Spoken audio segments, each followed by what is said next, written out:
भारत माता की, भारत माता की, भारत माता की। मैं कहूंगा, दीनदयाल उपाध्याय, आप कहिए अमर रहे, अमर रहे। दीनदयाल उपाध्याय, दीनदयाल उपाध्याय, दीनदयाल उपाध्याय। कार्यक्रम में उपस्थित भारतीय जनता पार्टी के राष्ट्रीय अध्यक्ष श्रीमान जेपी नड्डा जी, केंद्रीय मंत्रिमंडल में मेरे सहयोगी, हमारे वरिष्ठ नेता श्रीमान राजनाथ सिंह जी, पार्टी के अन्य सभी पदाधिकारीगण एवं साथियों, आज हम सबके प्रेरणा स्रोत दीनदयाल उपाध्याय जी की जन्म जयंती का पावन अवसर, एक प्रेरक अवसर हम सबके लिए हमेशा प्राण शक्ति देता आया है।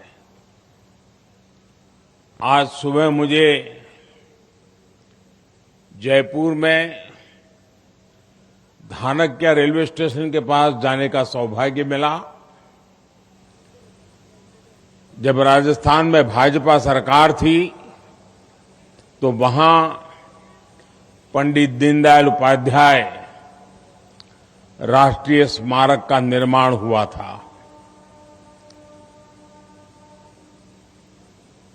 आज मैंने कुछ समय वहां बिताया। मेरा आप सबसे आग्रह है कि जब भी आपका जयपुर जाना हो, कुछ समय निकाल करके वहां जरूर जाइए। बहुत ही अच्छे ढंग से दीनदयाल जी के जीवन को समझने के लिए वहां पर कुछ प्रयास किया गया है और हम जो उनकी प्रेरणा को लेकर के चल रहे हैं, हमारे मन में हमेशा रहना चाहिए। कम से कम दो स्थान में जरूर कहूंगा आपको। एक, जो स्थान रेलवे की एक छोटी सी कुटीर में दीनदयाल जी का जन्म हुआ था, जहां आजकल एक म्यूजियम बना हुआ है, और दूसरा, जहां दीनदयाल जी ने अंतिम श्वास लिया, वो भी रेल की पटरी थी। वहां भी दीनदयाल जी का एक स्मारक काशी से बहुत दूर नहीं है। जब भी हमें जाने का मौका मिले, कुछ पल वहां जाकर के बितानी चाहिए। मुझे पूरा विश्वास है कि आप सभी जरूर इन दोनों स्थानों पर समय निकाल कर जाएंगे। और मुझे हमेशा एक बात का गर्व होता है कि जिस दीनदयाल जी के विचारों को लेकर के हम जी रहे हैं, उनसे प्रेरणा पाकर के जी रहे हैं, मेरे लिए वो बहुत महान व्यक्तित्व, उनके चरणों में बैठने का सौभाग्य मिलना, ये अपने आप में बहुत बड़ी बात है। लेकिन कभी कभी लगता है कि उनका जीवन भी रेल की पटरी से जुड़ा हुआ था। मेरा जीवन भी रेल की पटरी से जुड़ा हुआ रहा।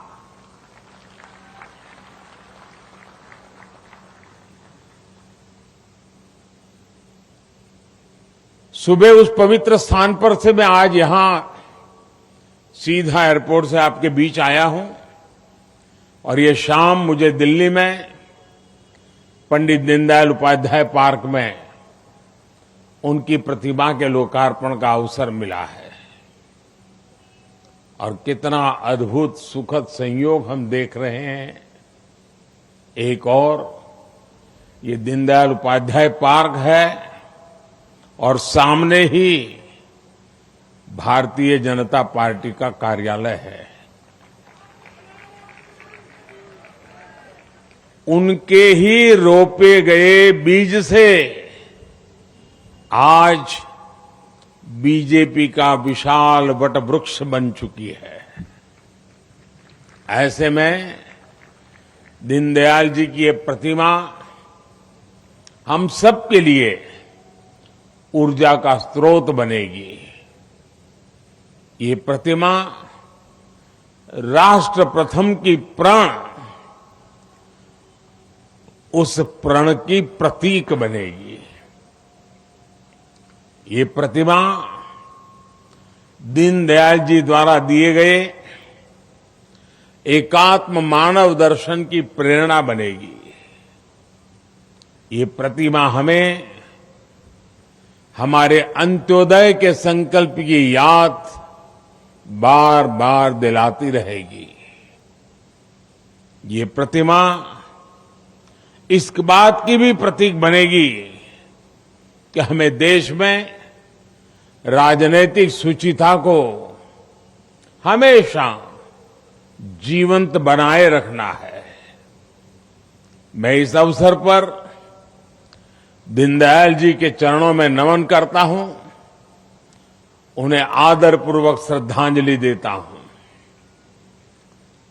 मेरे परिवारजनों, दीनदयाल जी की जयंती से ठीक पहले देश ने एक ऐसा काम भी पूरा किया है जिसने इस अवसर का संतोष और बढ़ा दिया है। पिछले सप्ताह ही भाजपा के नेतृत्व से संसद में नारी शक्ति वंदन अधिनियम पास हुआ है। दीनदयाल जी ने एकात्म मानव दर्शन का, इंटीग्रल ह्यूमनिज्म का जो मंत्र राजनीति को दिया था, ये उसी विचार का विस्तार है। राजनीति में महिलाओं की उचित भागीदारी के बिना हम समावेशी समाज की डेमोक्रेटिक इंटीग्रेशन की बात नहीं कर सकते। इसलिए ये कदम न केवल हमारे लोकतंत्र की जीत है, बल्कि भारतीय जनता पार्टी के तौर पर हमारी वैचारिक जीत भी है। मेरे परिवारजनों, आज हमारे जैसे करोड़ों लोग दीनदयाल जी के मार्ग का अनुसरण करते हैं, उन्हें अपना आदर्श मानकर काम करते हैं। लेकिन हम जो सामने देख रहे हैं, उसकी जड़ों में क्या है, ये जानना भी उतना ही जरूरी होता है। कैसे उन्होंने एक मिशन के लिए, एक संकल्प लिए अपना पूरा जीवन खपाया, और तब आज उसका फल हमें मिल रहा है, देश को मिल रहा है। हम सब जब उन्हें याद करते हैं तो उनके लिखे पत्र भी बार बार याद आते हैं। हम जानते हैं कि बचपन में ही माता पिता की मृत्यु की वजह से दीनदयाल जी ज्यादातर समय अपने ननिहाल में ही रहे। एक बार दीनदयाल जी ने अपने मामा को एक पत्र लिखा था, और आप में से पुराने सभी कार्यकर्ताओं ने वो पत्र जरूर पढ़ा होगा। उस समय उनका परिवार समस्याओं से घिरा हुआ था। उनके मामा जी शायद चाह रहे थे कि वो समाज कार्यों को छोड़कर घर वापस आ जाएं, कुछ पैसे कमाने के लिए कोई नौकरी ज्वाइन कर ले। तब दीनदयाल जी ने एक चिट्ठी लिखी थी, और उस पत्र में उन्होंने लिखा था कि एक और भावना और मोह खींचते हैं तो दूसरी ओर प्राचीन ऋषियों और हुतात्माओं की आत्माएं पुकारती है। उन्होंने व्यक्तिगत पारिवारिक जिम्मेदारियों की जगह राष्ट्र के प्रति कर्तव्य का मार्ग चुना। मेरे परिवारजनों, दीनदयाल उपाध्याय जी ने हमेशा समाज के अंतिम पायदान पर खड़े व्यक्ति की बात की थी। यही उनके अंत्योदय का संकल्प था। इसी संकल्प पर चलते हुए बीते 9 वर्षों में हमने अंतिम पायदान पर खड़े व्यक्ति का सामर्थ्य बढ़ाने, उसके जीवन को बेहतर बनाने के लिए कई बड़े कदम उठाए हैं। अब समय है कि हम 100% गरीबों, वंचितों तक पहुंचकर समग्र विकास को सिद्ध करें। अंत्योदय का ये संकल्प हमारी योजनाओं में भी दिख रहा है, हमारे व्यक्तिगत प्रयासों में भी दिख रहा है। आजादी के अमृत काल में हमने सैचुरेशन यानी जन कल्याण की हर योजना को 100% लाभार्थियों तक पहुंचाने का संकल्प लिया है। सैचुरेशन तक पहुंचने के इस अभियान का मतलब है भेदभाव की सारी गुंजाइश को खत्म करना, तुष्टीकरण की आशंकाओं को समाप्त करना, स्वार्थ के आधार पर लाभ पहुंचाने की प्रवृत्ति को खत्म करना और समाज की आखिरी पंक्ति में खड़े आखिरी व्यक्ति तक सरकारी लाभ पहुंचे, ये सुनिश्चित करना। और यही तो है अंत्योदय। जब सरकारी मशीनरी खुद ये लक्ष्य बना ले कि उसे हर पात्र व्यक्ति तक पहुंचना है, तो फिर पक्षपात, भेदभाव टिक ही नहीं पाता। इसलिए हमारा ये सेवा अभियान सोशल जस्टिस, सामाजिक न्याय का बहुत बड़ा माध्यम है और यही सच्ची पंथ निरपेक्षता है, सच्चा सेक्युलरिज्म है।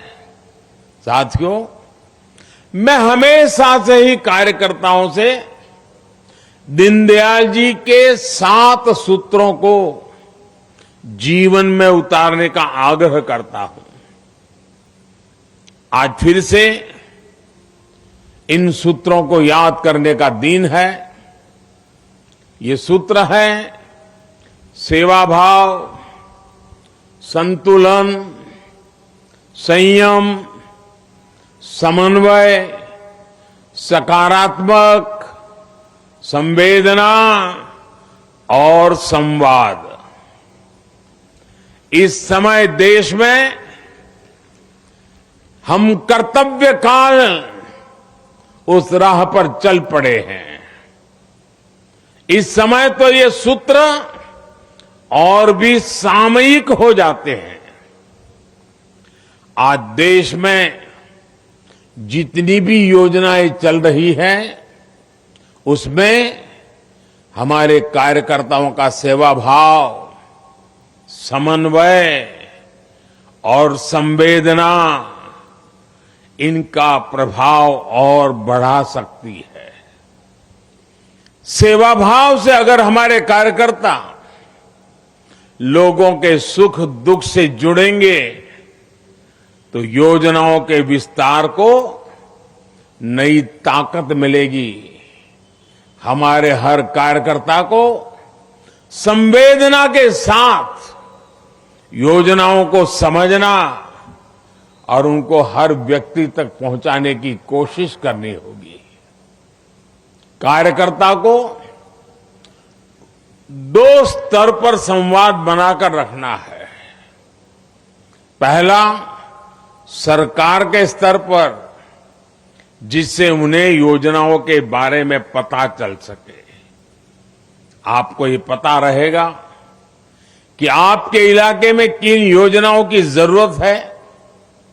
इसके लिए आपको नमो ऐप और mygov.in से मदद मिल जाएगी। दूसरा स्तर जो ज्यादा महत्वपूर्ण है, वो जनता जनार्दन से संवाद बनाने का। आप सामान्य मानवी से संवाद करें, उन्हें बताएं कि आपके लिए इस तरह की योजना चल रही है। जितना अधिक संवाद करेंगे, उतना ही योजनाओं को अंतिम व्यक्ति तक पहुंचाने में आसानी होगी। हमें इसी सकारात्मक सोच से आगे बढ़ना है। साथियों, जब हम बड़े सपने देखते हैं, बड़े लक्ष्यों के लिए प्रयास करते हैं और सबको साथ लेकर चलते हैं, तो हमारी सक्सेस का स्केल भी बहुत बड़ा हो जाता है। सार्वजनिक सफलता हमेशा व्यक्तिगत सफलता से कहीं ज्यादा गौरव की अनुभूति करवाती है। आप भी देख रहे हैं कि आज जब भारत ने अपने सामर्थ्य से अपनी छवि को बदला है, तो विदेशों में एक आम भारतीय को भी सम्मान की दृष्टि से देखा जाता है। अभी हाल में ही सोशल मीडिया पर आपने देखा होगा, चंद्रयान-3 की सफलता के बाद विदेशों में लोग आम भारतीयों को बधाई दे रहे हैं।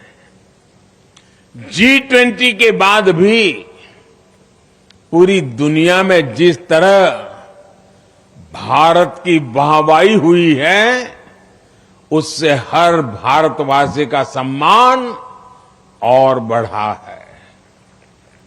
और ये मुकाम हासिल करने के लिए भारत को अपनी पहचान, अपने मूल्य बदलने नहीं पड़े, बल्कि हमने भारतीय संस्कृति को पूरे गौरव के साथ दुनिया के सामने रखा।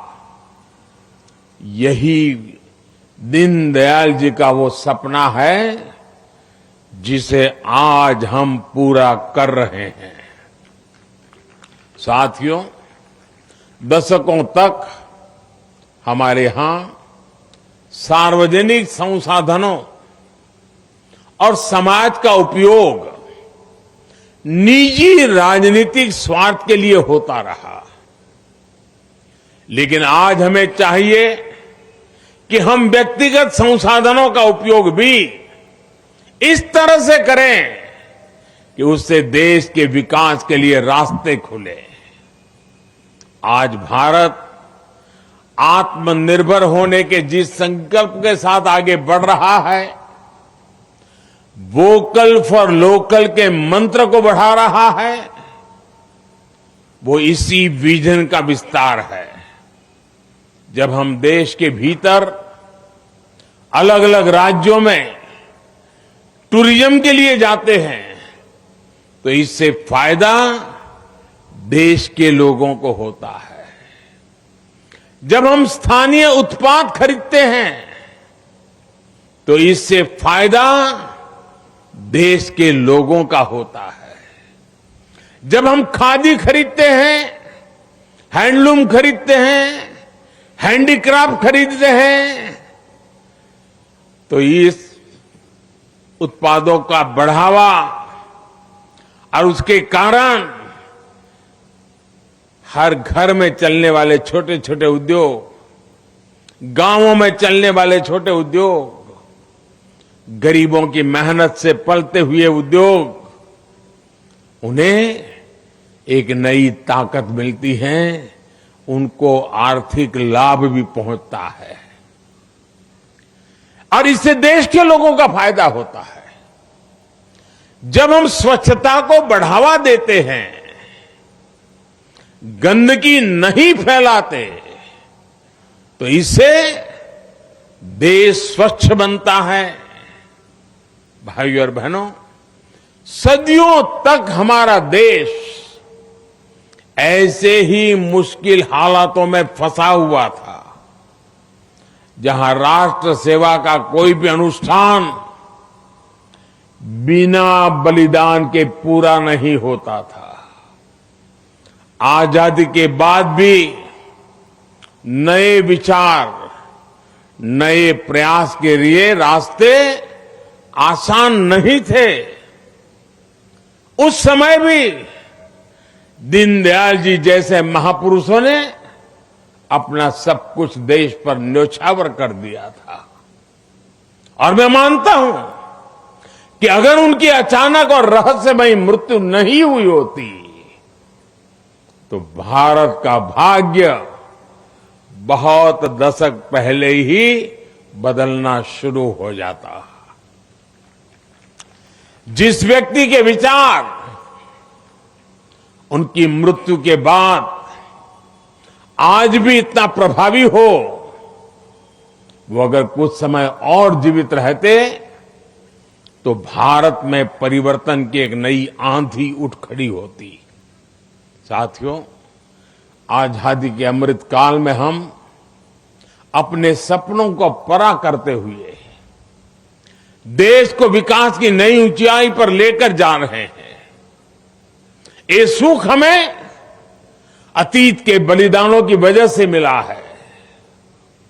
अब हमारी जिम्मेदारी है कि अमृत काल में हम प्रयासों को पराकाष्ठा तक लेकर जाएं। ये हमारी जिम्मेदारी है कि हम भारत के उस स्वर्णिम भविष्य का निर्माण करें जिसका सपना दीनदयाल जी जैसी विभूतियों ने देखा था। इसी भावना के साथ आप सभी का बहुत बहुत धन्यवाद और फिर एक बार दीनदयाल जी के श्री चरणों में नमन करते हुए मेरी वाणी को विराम देता हूं। नमस्कार।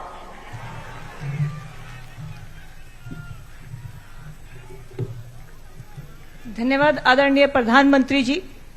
माननीय राष्ट्रीय अध्यक्ष श्री जगत प्रकाश नड्डा जी से निवेदन है कि प्रतिमा का लघु रूप देकर आदरणीय पंडित दीनदयाल उपाध्याय जी की मूर्ति को यादों में रखने के लिए आदरणीय प्रधानमंत्री जी को भेंट करें। प्रधानमंत्री जी का कोटि कोटि धन्यवाद दिल्ली के परिवार से, जिन्होंने दिल्ली की सबसे बड़ी ऊंची मूर्ति आज दिल्ली के कार्यकर्ताओं का प्रेरणा स्रोत बढ़ाने के लिए हमें दी है। आपका बहुत बहुत धन्यवाद। भारत माता की। पंडित दीनदयाल उपाध्याय जी। भारत माता की। वंदे वंदे वंदे। भारत माता की। पंडित दीनदयाल उपाध्याय जी। पंडित दीनदयाल उपाध्याय जी। आदरणीय प्रधानमंत्री जी प्रस्थान करते हुए और प्रधानमंत्री जी स्मृति पट्टिकाओं और उद्यान का अवलोकन करते हुए